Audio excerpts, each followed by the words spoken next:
Ce territoire, il a un nom, c'est le Parc naturel régional du Haut-Languedoc, qui intègre des pratiques de développement durable identifiées par un label attribué à des services ou des savoir-faire.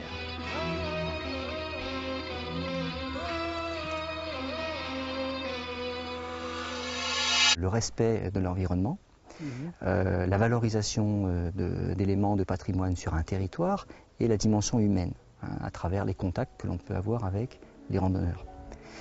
Donc, ces valeurs, moi je me sentais en accord et en harmonie avec elles.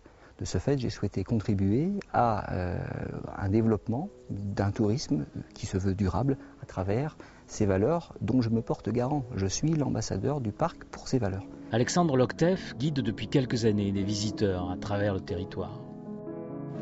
Voilà, donc les aiguilles du pin noir sont groupées par deux, elles ne sont pas torsadées à la base.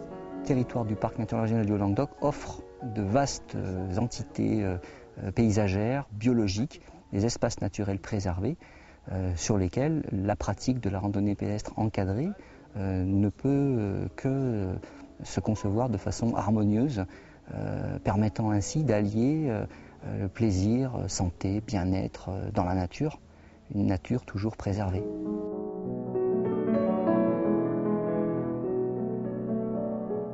Dans ce pays dominé par la montagne noire, la base de l'économie est encore et toujours l'agriculture.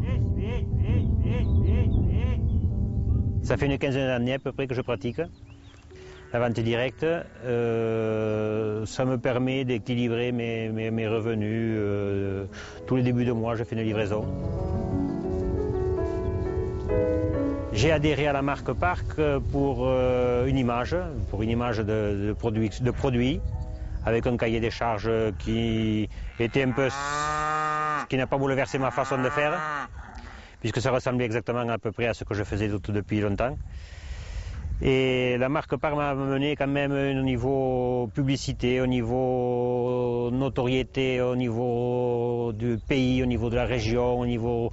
moi je trouve que ça apporte une sécurité quand même pour le consommateur, de la qualité du produit, suivi par des contrôles, etc., qui ne sont pas très rigoureux, mais qui sont quand même suivis, amener une qualité autant au consommateur qu'au producteur. Chacun a été audité pour pouvoir bénéficier de cette marque.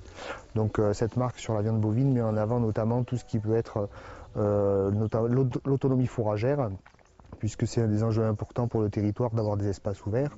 Donc voilà, on a plusieurs critères comme ça qui répondent aussi bien aux attentes des bénéficiaires pour la promotion que pour le parc au niveau de ces différents enjeux qui ont été relevés dans la charte de territoire. Aujourd'hui, 15 structures de pleine nature et 19 producteurs bénéficient du label, d'autres sont en cours d'attribution. Ce que l'on sait aujourd'hui, c'est qu'on a deux types d'impacts qui sont des impacts économiques directs, c'est-à-dire tout ce que l'on peut faire en termes de promotion autour des produits des différents bénéficiaires. Ils sont aussi les premiers bénéficiaires de la participation aux manifestations du parc. Chaque fois qu'on a une manifestation, on fait d'abord appel aux bénéficiaires de la marque. Et on a après des effets qui sont plus ou moins indirects, où on aide notamment généralement l'ensemble des filières à faire des formations techniques, donc à les aider dans l'amélioration de leurs conditions de production ou dans leurs conditions d'accueil du public.